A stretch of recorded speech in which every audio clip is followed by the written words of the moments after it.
I want you to think about two people. The first one earns $120,000 a year. Good job, respected title, a salary that most people would consider genuinely successful. They drive a nice car, live in a good neighborhood, take a real vacation once a year. And at 50, they have almost nothing saved. Not because something terrible happened, just because the lifestyle expanded every time the income did, and the gap between what came in and what stayed never really opened up. The second person earns $42,000 a year, a number that most financial content would look at and quietly move past, as if it's too small to build anything from. But at 50, they have $400,000 invested, growing, quietly compounding in accounts most of their colleagues don't even know they have. Same country, same tax system, same basic economy, a fraction of the income, exponentially better financial position. How does that happen? And more importantly, what does it mean for you, right now, wherever your income is sitting? Because I think the answer to that question breaks something open. Something most financial content accidentally keeps closed. Hi, my name is Alpha, and in this video, we're going to look honestly at why income is only one piece of the wealth equation, and why it might actually be the least important piece. We're going to talk about what really builds financial security over time, and how someone earning a modest salary can quietly outpace someone earning double or triple what they make. Not through sacrifice, not through deprivation, through understanding something most high earners never stop long enough to see. Here is the belief that almost everyone carries into adulthood, usually without ever consciously choosing it. Wealth is a function of income. The more you earn, the wealthier you become. The less you earn, the harder it is. And if your income is below a certain threshold, the whole conversation about building wealth just doesn't really apply to you yet. That belief feels logical. It sounds like math. And it is, in a narrow, incomplete way. Income does matter. No one is going to pretend it doesn't. Having more of it creates more options. But income and wealth are not the same thing. They are not even close to the same thing. And the failure to understand that distinction is responsible for more financial disappointment than almost any other single idea. Think about the professional athletes and musicians and celebrities who earned extraordinary amounts of money across their careers and ended up broke in their 50s. Not because they were foolish people, because they treated income as wealth. They assumed the earning was the arriving, that the money coming in was itself the security. It wasn't. It never is. Wealth is not what you earn. Wealth is what you keep, grow, and compound over time. And the ratio between those two things, what comes in versus what stays and works, is entirely independent of the dollar amount on your paycheck. A person earning $40,000 who consistently keeps and invests 20% of their income is building wealth. A person earning $150,000 who spends $148,000 is not. It sounds almost too simple to be true, but it is completely, documentably true. Let me introduce you to a concept that reframes all of this. It's called the savings rate.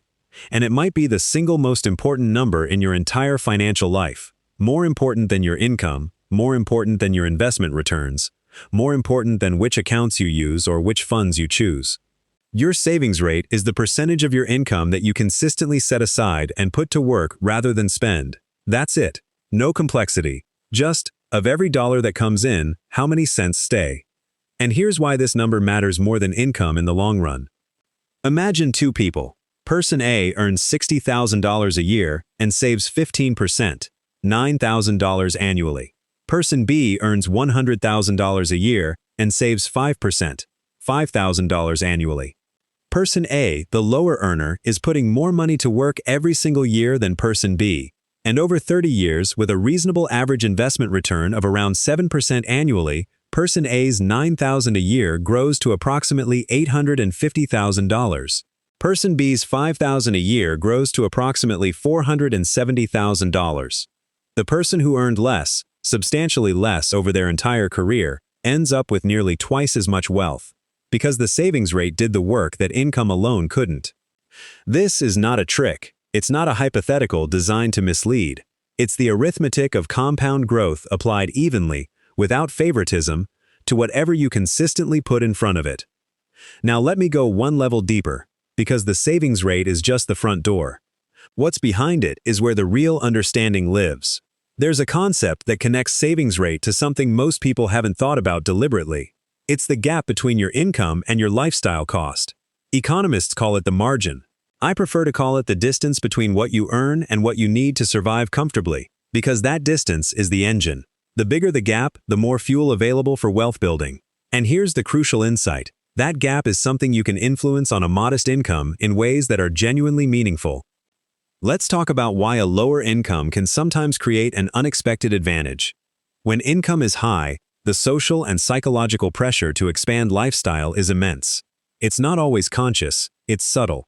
The neighborhood you can now afford, the car that matches the job title, the restaurants, the vacations, the wardrobe, the private school conversations that start happening in your social circle. Each individual choice feels reasonable. The cumulative effect is a lifestyle that expands to meet, and often slightly exceed, the income. This is lifestyle inflation, and it is perhaps the most reliable financial phenomenon that exists across income levels. When income is modest, that pressure is lower. Not absent, but lower. There is less runway for lifestyle creep, because there is less margin to creep into. And the person on a modest income who builds intentional financial habits early, who decides what their lifestyle costs and keeps it there even as income slowly grows, has something that most high earners never quite manage to build: a stable gap between income and spending that consistently produces investable surplus. There is also a psychological dimension to this that doesn't get discussed enough. People on lower incomes who build wealth tend to have a fundamentally different relationship with money than high earners who don't. They tend to understand that money is not a reward for working, it is a tool. And tools need to be directed. They tend to make more deliberate decisions about where each dollar goes, because the scarcity of dollars early in the journey demanded that level of intentionality. And that intentionality, once built, tends to persist even as income rises.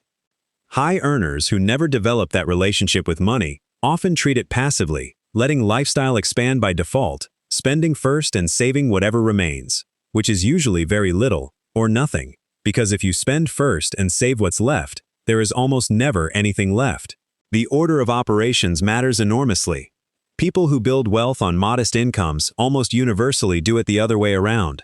They save first, automate it, move it before they see it, treat it as non-negotiable, and live on what remains. That inversion sounds small. Its effects over decades are not small at all. Let me give you another number that might sit with you. The difference in final wealth between someone who starts investing at 25 versus someone who waits until 35, assuming the same monthly contribution and the same return, is roughly double. Not 10% more, not 50% more, double. Because the 10 years of compounding in the middle of a 30-year investment horizon are disproportionately powerful. The early years build the foundation that everything later multiplies on top of. And this means that a 26-year-old earning $40,000 who starts investing consistently today will, in almost every realistic scenario, end up with more wealth at 65 than a 35-year-old earning $70,000 who waits another decade to get serious. Not because the math is designed to reward modest earners, because time is the most powerful variable in compound growth, and it doesn't care how much you earn. It only cares how early you start. There's one more piece to this that I want to address directly, because I think it holds a lot of people back. The belief that the amount is too small to matter. When you're earning a modest salary and someone says, invest something every month, the number that feels realistic might be $50 or $100, and it's easy to look at that number and think, what is $50 going to do? That's nothing. That's not going to build anything real. $50 a month, invested starting at 25, with a 7% average annual return, becomes roughly $130,000 by 65, from $50 a month, a number that felt too small to bother. And if that 50 becomes 100 when you get a raise, and 150 a few years after that, the number at retirement is not 130,000, it's multiples of that, because each increment builds on the foundation that was already there. The amount that feels too small is never the problem. The problem is the belief that it is. Here is the shift I want to offer you. Stop asking, how do I earn more, so I can finally start building wealth? And start asking, what is my savings rate, and what would happen to my financial life if I increased it by just 2 or 3%? Those are completely different questions. The first one makes wealth a future event, contingent on circumstances you may or may not control. The second one makes wealth a present practice, operating within the income you already have. That shift, from income-focused to rate-focused, is the thing that separates the person who retires with $400,000 on a modest salary from the person who retires with almost nothing on a high one. Wealth is built in the gap, and the gap is something you can start controlling today, whatever your paycheck says. So where does this actually start? The first step is to know your number, not your income, your savings rate. Take what you saved or invested last month, divide it by your take-home income, and multiply by 100. That's your current rate. If it's 0, that's the starting point. If it's 5%, the goal is 8. If it's 10, the goal is 13. Small, consistent increases over time compound just like the money does. The second step is to automate the savings before you have a chance to spend it. This is not a nice idea. It is the mechanism. Set up an automatic transfer to a separate account, a retirement account, an investment account, anything, for the day after your paycheck arrives. Even if it's small, the behavior matters more than the amount at first. You are building the architecture of a wealth-building life, not just moving dollars. The third step is to define what your lifestyle actually costs. Not approximately, but specifically. Most people have a vague sense of where their money goes. Vague is expensive. Know your fixed costs. Know your variable spending. Know the number. Because you cannot grow the gap between income and spending if you don't know where the gap currently is. And the fourth step is to make a quiet commitment to something called lifestyle containment. Not deprivation, containment. When income goes up, resist the automatic expansion of lifestyle. Give yourself something. Absolutely. Enjoying the fruits of your work is legitimate and important.